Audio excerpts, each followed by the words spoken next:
Network. As you know, we do this every Tuesday at 12:30. In fact, sometimes we do it even more frequently because last year, I reported this last week, Jen, you'll be interested in this, that we did 55 episodes of the Clinical Consultation Network. So we had more than one per week. Sometimes we had a little bit of bleed over, because we had a case that we were discussing, and it was so interesting that we scheduled a second session for it. And so we've had that, plus we have people like you come in who present on different topics, and it's just a great resource for people to be able to learn more about clinical matters like building strong brains and other topics that that we've been discussing all along the way, trying to sharpen our saws, as it were, get better at what we do, learn more about how to support people, how to support kids, how to do the things that we're all trying to do in serving people with intellectual and developmental disabilities. So I'm so glad to have you here today. And I've known you for quite a while. I used to be on the group that was working with building strong brains, and we attended several presentations by national experts on this matter. And you've done, I don't know, how many of these presentations have you done? I couldn't even begin to say. I mean, it's too many to count. Yeah. I remember one presentation, and you were talking, and it was something way in the hundreds, and this was several years ago, that you said you were way in the hundreds on the number of times you presented this. So we're getting an expert presenter who has done this many, many, many times before, and her name is Jennifer Drake Croft. She's the Director of Child Wellbeing with the Tennessee Commission on Children and Youth. And she, like I said, she has been a part of this project, I guess, from its very inception. Is that right? Yeah. And so, Jim, why don't you just take a minute and tell us a little bit more about yourself? And don't forget to throw in that interesting fact that I'll probably follow up on here in a minute. Okay, that sounds great. So I won't take a ton of time, but like Dr. Davis said, I work at the Commission on Children and Youth. We're an independent state agency that works to improve systems using data, in collaboration on behalf of children, youth, and young adults.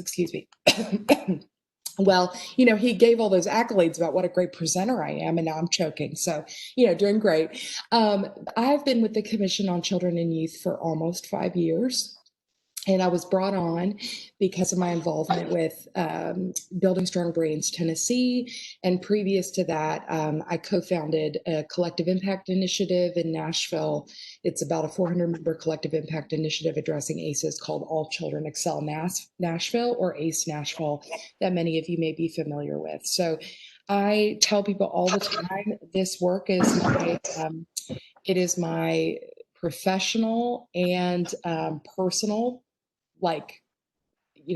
priority, I guess you could say. It's like it really consumes my life in a good way, right? Because I see all the ways in which it's tied together and can solve so many of our issues, or at least improve conditions for people in our state. And so I'm just so excited that Tennessee has become a national leader in addressing adverse childhood experiences, and grateful I get to be here with you today. I won't forget the fun fact. It's not that funny or fun, but it's the best I got for right now. I had a birthday last week. I was like, what date was it? And my sister's birthday is the day before mine. She's 2 years younger than me, but her birthday is October 20th and mine's the 21st. And when she was born, because I was 2, I thought she was my birthday present from God. And then when she got to be a toddler, I wanted him to take her. But we are close today. So, Being only 2 years apart, I'm quite sure that, and you have the same birthday as my granddaughter, so that puts you in a very special class. So that's wonderful. But yeah, my daughters were 3 years apart, and they fought like cats and dogs, but they're as close as they can be now. So that's I think that's a good dividend from that. Well, thank you for sharing that. And you've got a real important topic to talk to us about today, and I'm so anxious to get this information out to our network. All right, good deal. Well, I'll go ahead and get started there then. So today we'll be talking about the role of life experiences in shaping brain development. And I know that you all work with and attract professionals from a variety of settings, a variety of ages. I mean, I believe that you all just acquired TEIS, if I'm not mistaken. Yep. So that's working with our youngest babies, toddlers, and preschoolers on their developmental needs, all the way up to adults and probably senior citizens. And so I'm going to be talking a lot about child development today, but what I will be very intentional about doing is connecting it to the work that everybody does so that you all can see that how much this work matters to you, and that we're not just talking to people who serve babies and toddlers or even adolescents. So without further ado, I'll go ahead and dive in. We talked a bit about Building Strong Brains Tennessee. For those of you who are less familiar, it is a public-private effort to change the culture of Tennessee so that the state's overarching philosophy, policies, programs, and practices for children, youth, and young adults use the latest brain science to prevent and mitigate the impact of adverse childhood experiences. So we are among, the state of Tennessee is among one of the national leaders, as I said maybe before, in preventing adverse childhood experiences. And it's really exciting that we have so many folks, including Dr. Davis, who really get this and are breaking down silos, working with other state departments as well as our private partners to create a collective, comprehensive, and coordinated effort that really can improve the lives and health of everybody in our state and improve the prosperity for all of us.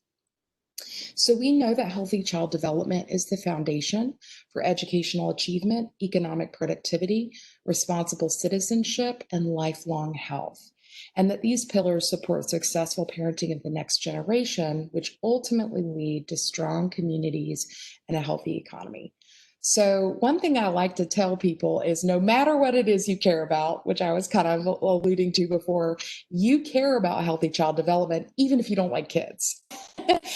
So if you care about your local economy, if you care about heart disease prevention, if you care about crime prevention, if you care about just at the most basic level, the safety of yourself and your family, all of that ties back to healthy child development.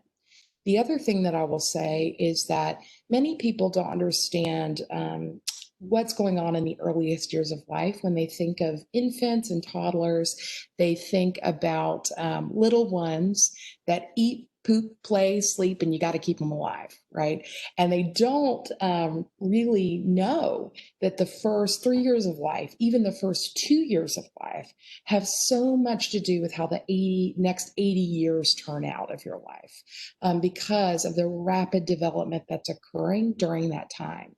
This is the time where we are laying the foundation for all of these things that we will see develop for better or for worse, right, with our children. And so with that, we're going to talk a little bit about why this is. The earliest years of life really matter because these experiences affect the architecture of the maturing brain. You can really think about a brain being built like a building or a house, right? It happens in a sequential sequence and it starts with a foundation. And even though the foundation is arguably one of the simplest structures,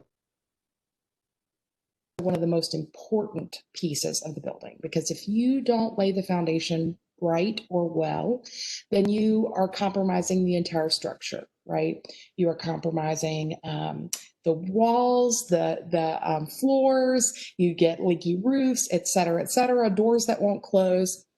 And you can't just go and fix those things alone.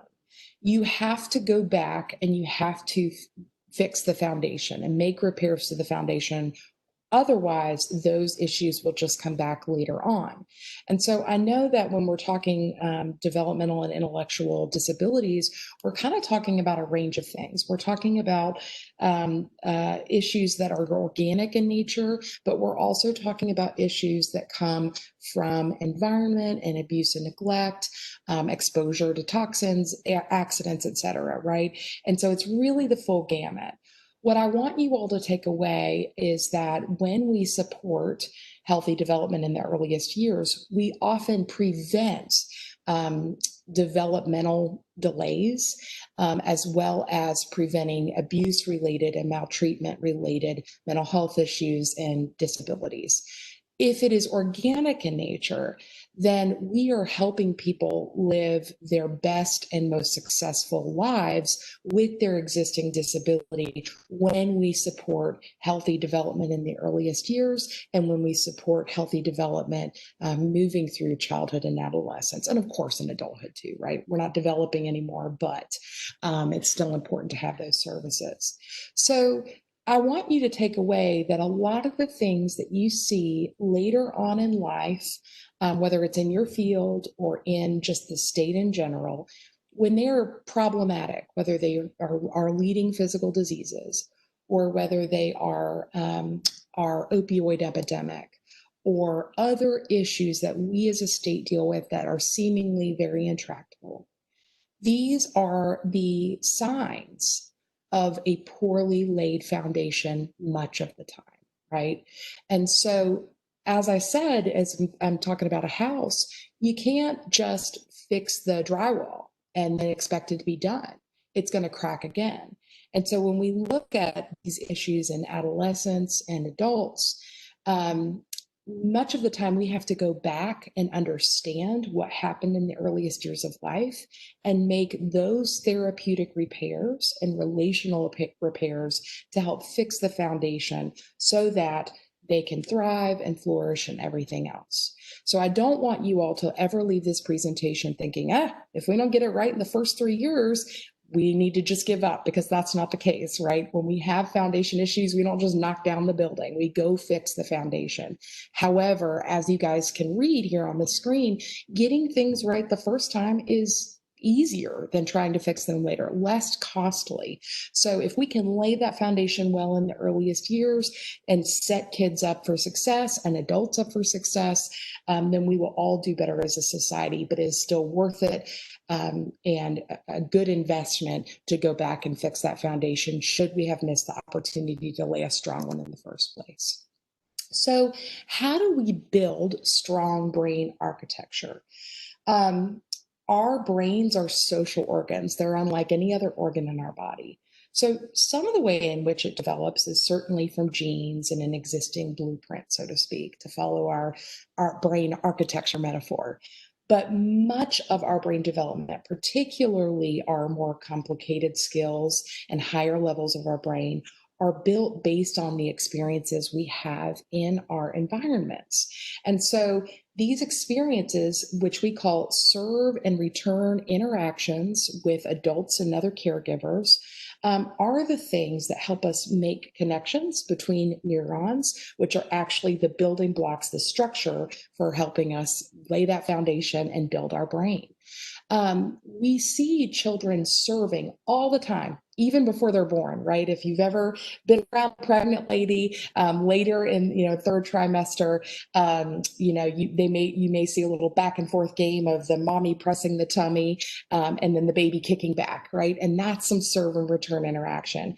But as soon as that child comes out of the womb and cries, that's a serve. And what do we do as adults? We return that serve when we're healthy. We try to figure out what the heck is going on. Is the baby hungry? Does the baby need a diaper change? Does the baby need to be rocked and held and touched, right? What's going on here?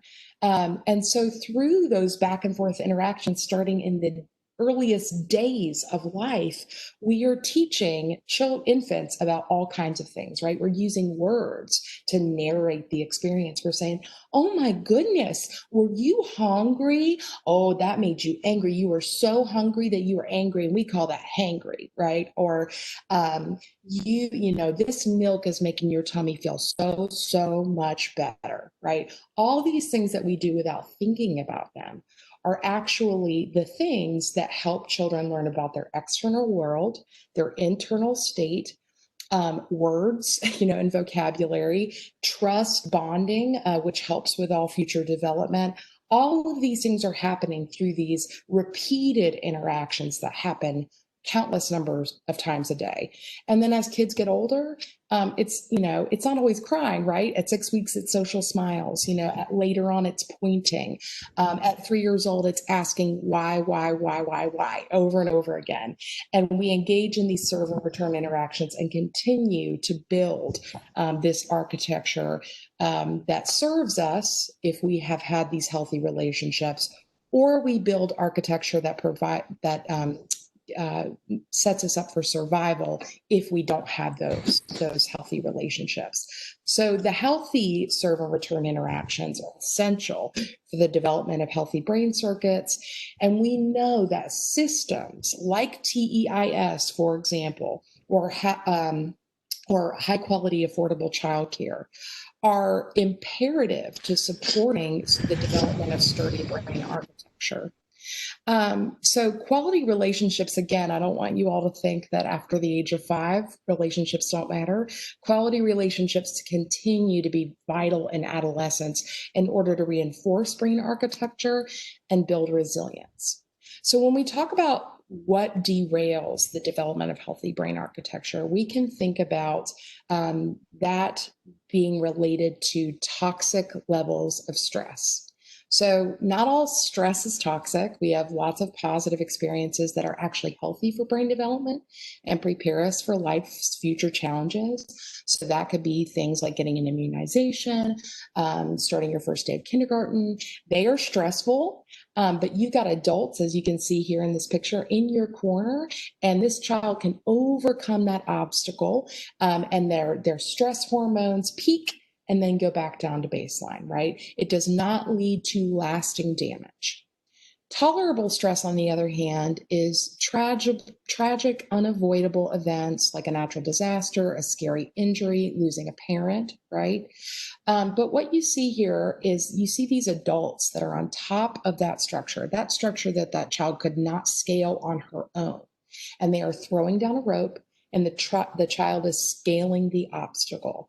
And that's exactly what we see when many children experience these tragic events, is that they have adults in their corner that say, this stinks, but I'm here for you. It's all going to be okay. And we're going to get through this together.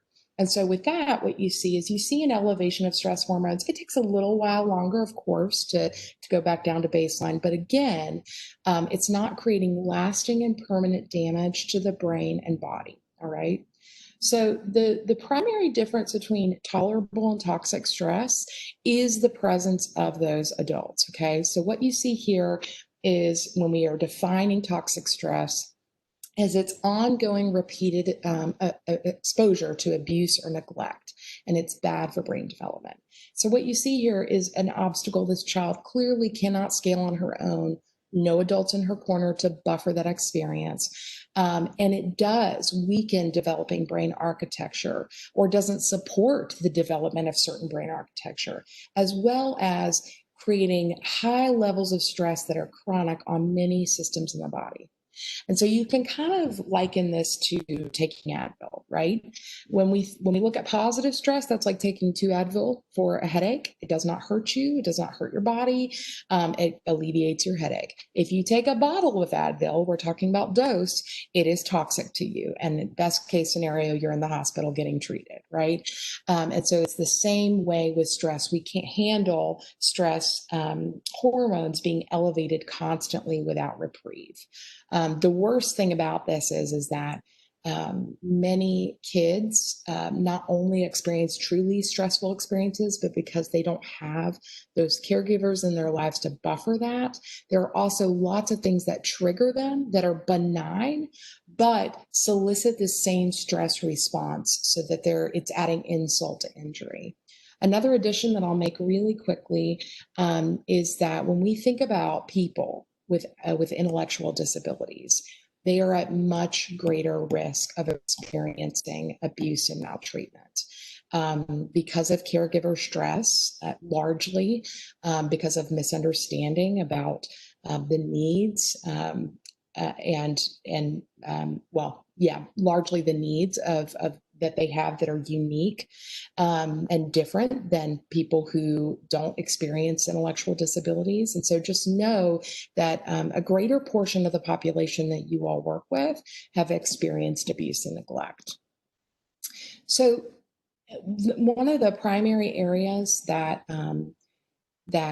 toxic stress impacts is what we call our air traffic control system, which is where we have our executive functioning, for lack of a better word. It's where we regulate the flow of information, process things, understand consequences, try to resist hasty actions.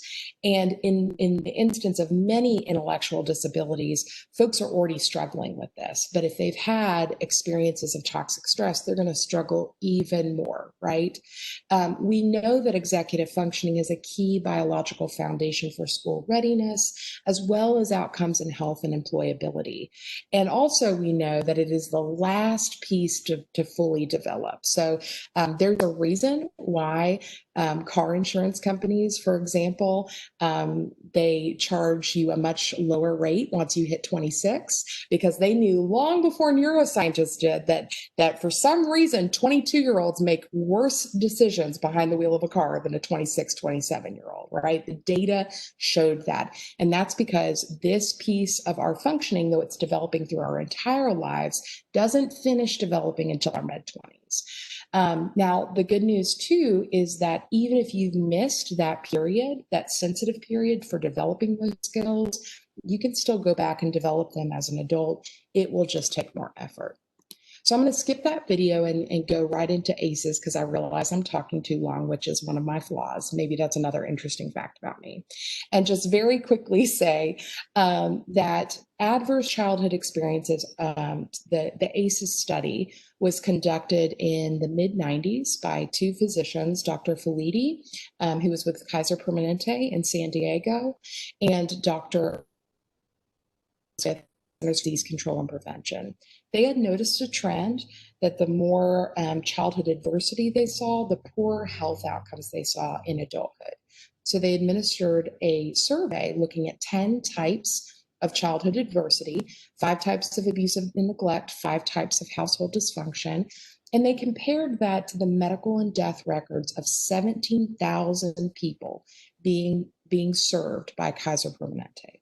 What they found was astonishing, that there was this graded dose response by the number of ACE categories that you experienced, because it was either yes or no. You either experienced physical abuse or you didn't. You either experienced domestic violence or you didn't.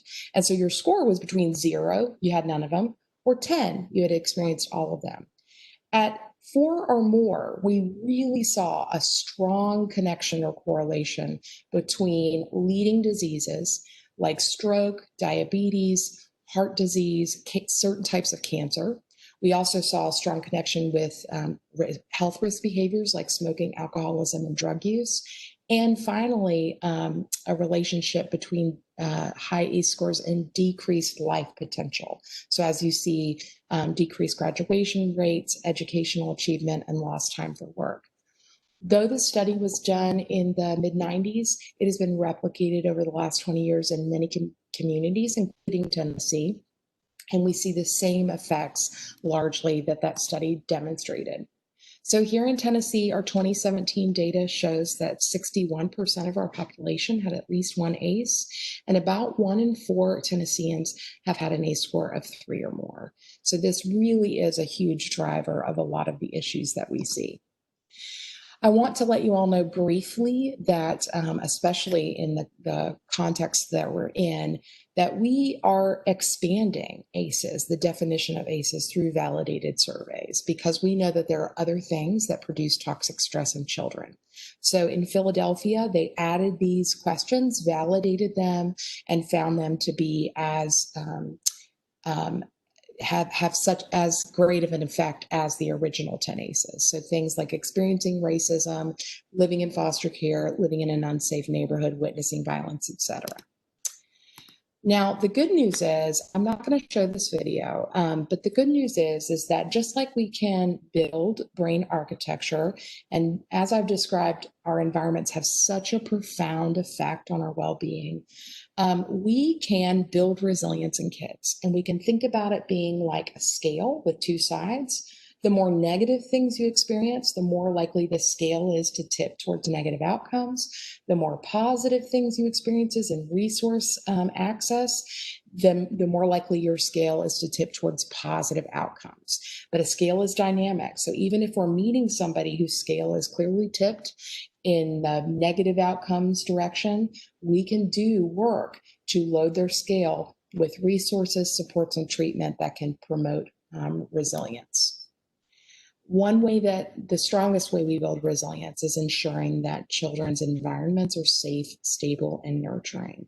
And so you can read that, and I'll share these slides. But when children have these sorts of environments consistently available to them, they not only survive, but they thrive and flourish and are able to reach their potential and create a foundation for lifelong health. One thing that we have to do, and we've begun doing as a state, is investing in those earliest years where brain plasticity, where brain building is happening so rapidly, because we know that we're going to get a better return on our investment by preventing issues than we will investing in things later on to change the brain. Again, it's still worth it to invest in those things, but we have to be doing and both. And we spend so little money right now during the time where it matters the most in those earliest years of life.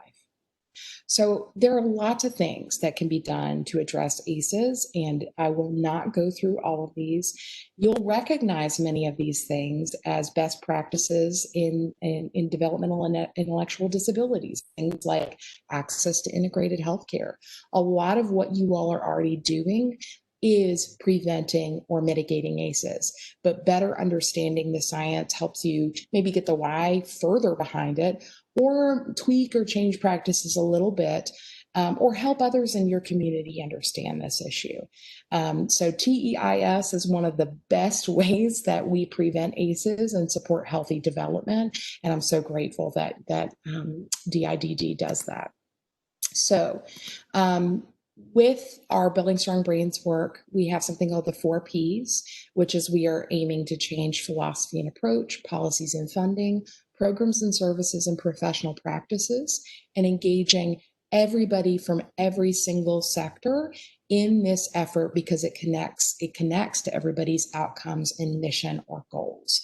And so we've been really successful in doing this throughout the state, as Dr. Davis can attest to, and we're grateful that you're here today representing many of these communities. Our effort is to change the norm from asking the question, what's wrong with you, to asking the question, what's happened to you? And furthermore, how can we wrap services and supports around you to get to the root cause of what's driving these challenging issues or social issues, fix the foundation, and improve health outcomes and social outcomes to better everybody in our state. So with that, I will end. I know I went over. I'm sorry, Dr. Davis. No, you didn't go over.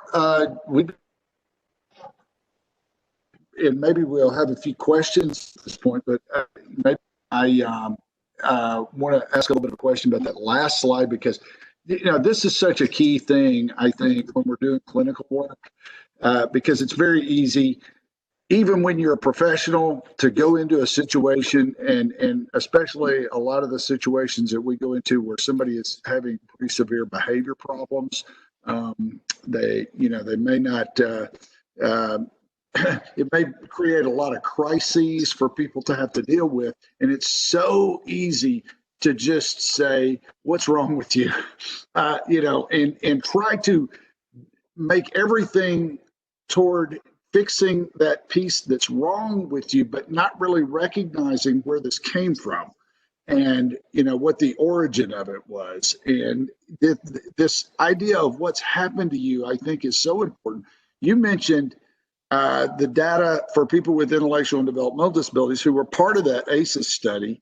And Nora Baladarian has reported a ton of data about the disability aspect of that. And at least 70% of people with intellectual and developmental disabilities have an adverse childhood experience. That doesn't always necessarily lead to PTSD, but as you pointed out, more of those, it really places them at risk. And I actually would go back and say that intellectual disability is an adverse experience in and of itself. Just having delayed intellectual ability is going to put you one ahead already in that progression. So this is just such I think, a really key question that all clinicians should be asking. And so let's see, do we have any questions out there from our audience? One other thing I might ask you to review just a little bit, Jenn, is that idea of serve and return. This is such a huge piece of a child's development. I mean, so like you were saying, it's the goo goo gaga stuff you do with a baby. We, I think, run into a lot of folks who probably are experiencing the outcomes, maybe in some cases, of not having had that. Now, I don't always want to blame that on the parents, because if you've had a child with autism spectrum disorder, they may not have had as much reciprocity. And so, that's a piece of the development that may be missing. Sometimes we bump into situations where a person missed it at that early age, and now it's like they seek this constantly. Yeah. It's like they're still trying to go back and get that experience later in life. I don't know if you've seen that at all in some of the work that you've done, but it seems to be such a huge thing that we experience in IDD services. Yeah. To your first point, I will just quickly say that before moving into macro work, I did case management, and I did therapeutic internships with abused and neglected kids, as well as other direct service. And so, understanding trauma, understanding adversity really helps depersonalize a lot of what you're seeing in adults or children. I started out doing case management with adults and then moved to kids.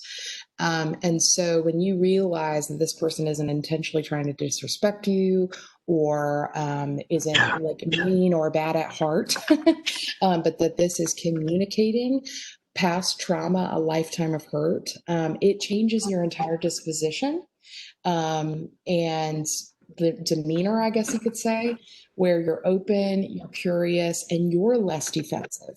And our defensiveness, it's like adding fire to fire, right? And it only makes things worse for both of us. And so building that relationship, which is so key in any therapeutic intervention, whether it be occupational therapy or traditional therapy,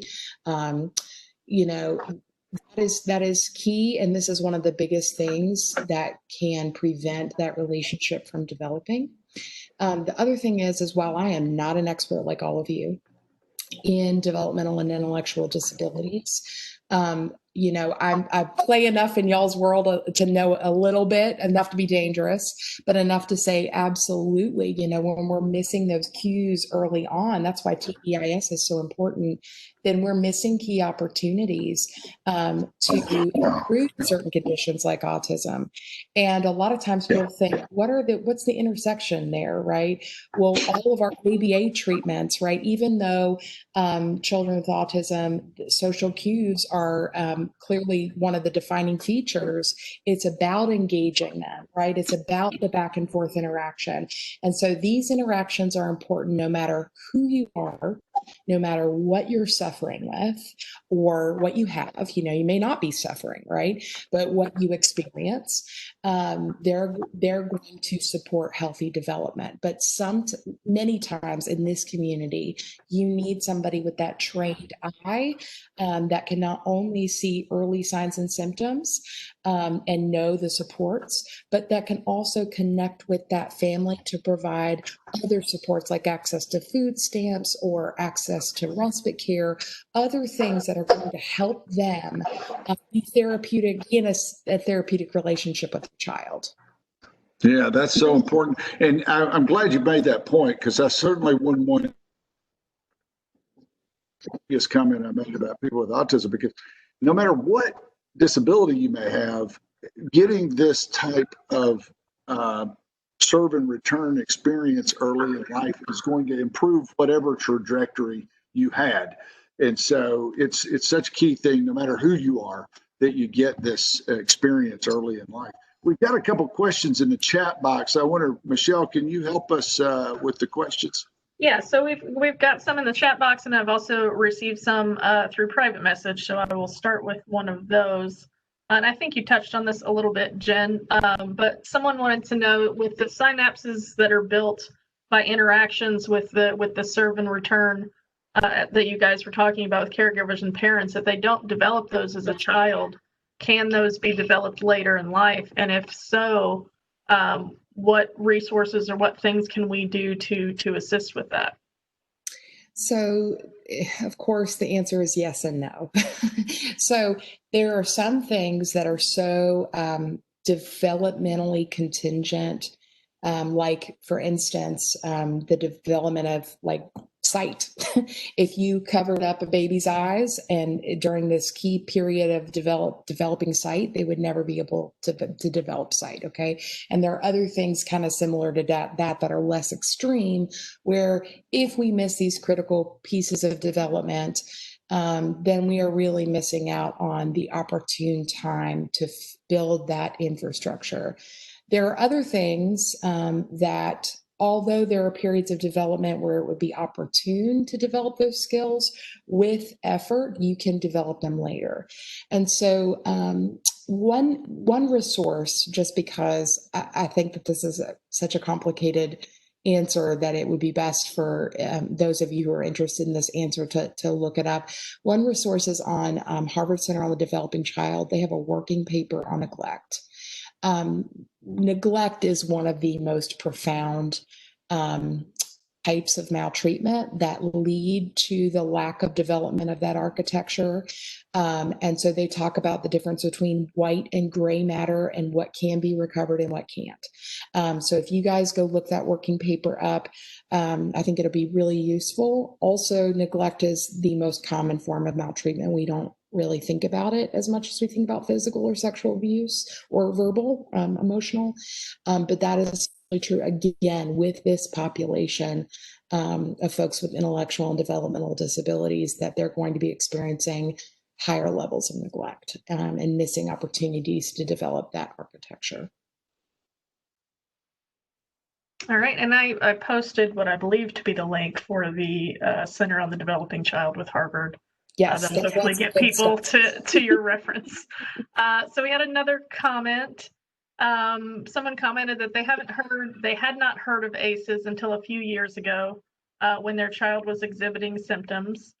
Her first thought was, who doesn't have adverse childhood experiences? She thinks that the research, people, believe it or not. Sorry, go ahead. No, you're fine. She said that the research and presentation are critical to prevention. The challenge seems to be that we could be dealing with a really high number of ACE survivors who haven't gone back to reconstruct their foundations, and the implications this could have on caregiving moving forward. Absolutely. Comment. Absolutely. In fact, a lot of the most effective therapies are those therapies that go back or even not even just therapies, models. So there's like a neurosequential framework model by Dr. Bruce Perry, not Dr. Bruce Davis, but Dr. Bruce Perry, that really is attuned to when did the trauma happen? How do we go back and fix that based on the developmental needs of the child? Also, like with children, there therapeutic interventions, evidence-based therapeutic interventions like TheraPlay that work to build back attachment or build it in the first place. So I love your comment about who doesn't have ACEs. And the reality is that most people have an ACE, right? If not more than one. And because I gave you guys the short presentation and not the 3-hour one, I want to say, now that I'm answering this question, give a little bit of clarification about that. First, the ACE study is looking at a population level, all right? And so they're looking at trends for 17,000 people or thousands of people in Tennessee. But when you get down to the individual level, you as a clinician get down to the individual level, there is wide variety in outcomes for folks. And that variety has to do with a lot of different factors, disability being one of them, right? But also things like access to early supports, right? So if you had a grandma who kept you every single day from 1 o'clock to 8 o'clock at night and she was safe, stable, and nurturing, guess what? She was buffering you from other potentially traumatic experiences, or a great teacher at school, right? These kinds of things make a real difference. And that's why we see different outcomes. The other thing I want to say is, an ACE score of 1 or 2, like there's a lot of kids who experience divorce, for example. And so their ACE score may be 1 because of divorce. They are not going to have necessarily poor outcomes if their parents are safe, stable, nurturing parents in every other setting, right? They may have that ACE score of 1, but if they have parents that are healthy, co-parenting and providing for their needs, that may have been the best and healthiest thing for that family. What we're really talking about is complex trauma. We're talking about having your parents divorced because your dad was an alcoholic and sometimes he fondled you or touched you inappropriately when he was drunk, and your mother was depressed, right? And if you want to add intellectual disability to that, you start to see that this picture, it gives us a picture of lack of access to that stability and lack of access to those nurturing relationships, or putting us in really precarious or dangerous situations. So I hope that makes sense of the research better. It does. You know, and we see this, people who get a diagnosis of borderline personality disorder, which is a disorder that has its origin in post-traumatic stress disorder from abuse, neglect, other adverse childhood experiences that someone may have had. And I do think there is this, and you made this clear in your presentation, there's this additive effect to that. It's like, if you have 1, okay. If you have 2, okay, that's not great, but you're still hanging in there. But then when it starts to compound, you know, as each one that you have after that, it starts to compound and become even more difficult to deal with. And, you know, just kind of thinking about one of the major treatments for borderline personality disorder is dialectical behavior therapy.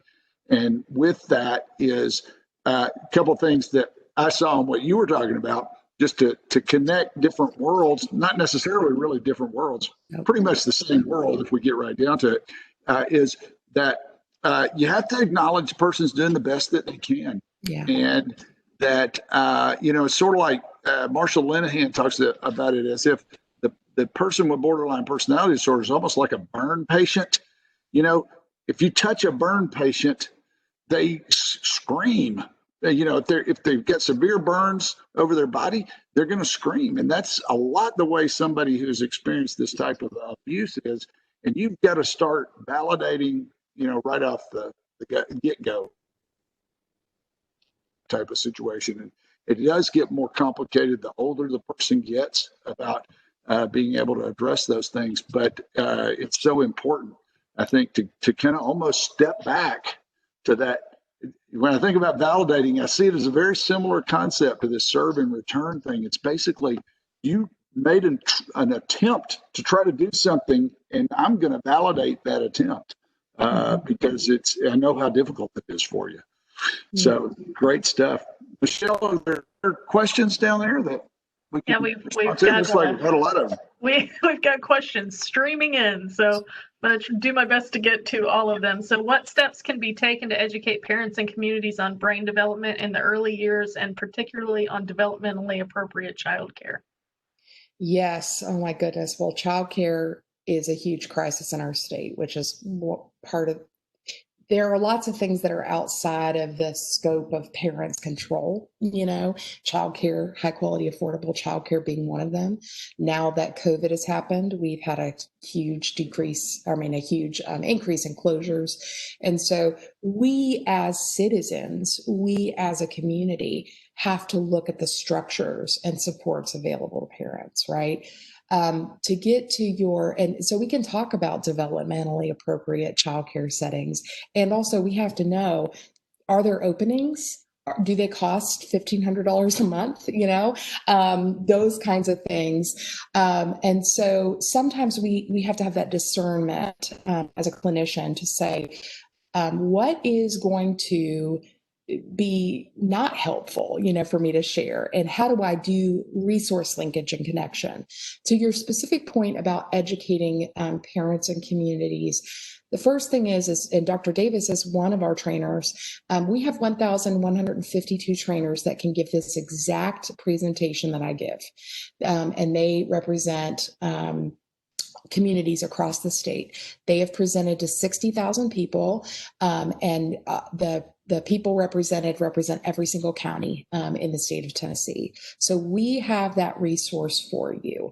And educating the community is so important because we need the community to see that it takes a village for children and families. And we need to rally up and prioritize these supports so that we can support health outcomes.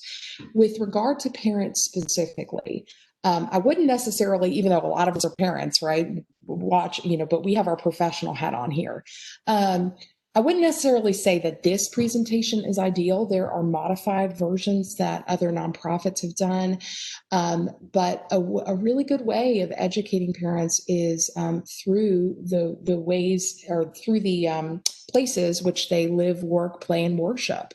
So, empowering churches, empowering pediatric clinics, empowering health departments, right, across the state. These are the things that are going to help support parents to not only know this, but implement it and connect them to resources so that they have the bandwidth, emotional, financial capacity to engage in this very demanding game of serve and return interaction.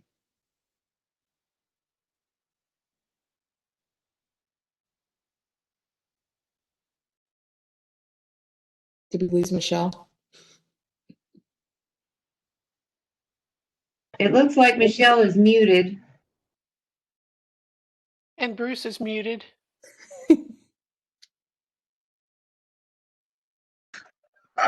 Okay. I was muted as well as I was talking through that. Well, okay. So Michelle may have had a problem. Let's see. I'll try to facilitate the questions till Michelle can get back on track with us here. Let's see. What did we miss? We got Salita's question. CW, I don't think we processed this question. Do you mention any strategies contraindicated with persons with this background? I don't know what contraindicated means. So what we're talking about here are things that you shouldn't. Oh. And I think, probably this is sort of in the direction expecting too much of people and things of this nature, especially if they've had a lot of these types of experiences. Well, Dr. Davis and whoever asked this question, I am so grateful that you introduced me to a new word because I had never heard of that before. So yes, there are certainly lots and lots of things that you want to avoid. And I would encourage all of you as clinicians. Here's the thing. even those of you who have just heard about ACEs for the first time today, or maybe last year, this makes sense with you at a clinical gut level, right? Like you already know a lot of this stuff and we feel it, and that's why it clicks, right? And so a lot of the times what you're doing are the things that do not trigger people or do not exacerbate trauma symptoms. But if everybody here goes and does a nice deep dive, or even a little bit of a dive, a shallow dive into trauma-informed care and trauma-informed practices, that's going to be the thing that helps you really think through what are the unique needs of people who have experienced trauma. Like it could be that you don't come up behind them and tap them on the shoulder, you know. It could be you don't slam a door if they have, or you're attentive to that if you know they've experienced domestic violence growing up or experience it now. I also want to add that adults continue to experience toxic stress. It's not as developmentally impactful, but when you're dealing with somebody with borderline personality disorder or schizophrenia or schizoaffective disorder, or any, name it, right? Any of these things, they have had not only the toxic stress and trauma that maybe set this poor foundation growing up, but they've had additional toxic stress and trauma through the interactions that they likely had with other people in their lives, right? So when you do a nice biopsychosocial assessment, a lot of times you're able to pick up on what some of these things are. As you further that relationship and learn more, you pick up on what they are. And when you mesh that with trauma-informed care, then you can know how not to trigger people and to support trusting relationship building that leads them to engage in whatever therapeutic approach you're taking. I thought maybe we had on dealing with parents. I think I heard you respond to that previously. So let me move on down the list here. Oh, well, this is Christine Moore. Feels a particular concern when serving people through TEIS who are enrolled in programs don't necessarily adhere to best practices in early childhood education. Mm-hmm. And so some of the things you've been mentioning are just right in line with that, and trying to get your practices aligned with that. Mm-hmm. Absolutely. Yeah, I mean, a trauma-informed occupational therapist or physical therapist or what have you is a very powerful therapeutic asset. So yes, I think that we all have work to do to level up in terms, or level set our systems to incorporate this science and information. So Jennifer.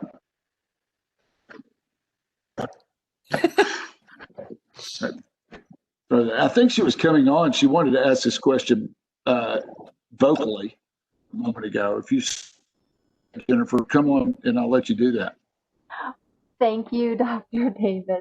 Hi, Jennifer. It's Jennifer Terranera. I was just wondering, I'm a service coordinator for Tennessee's Early Intervention Center, and I've been in early intervention for 20 years.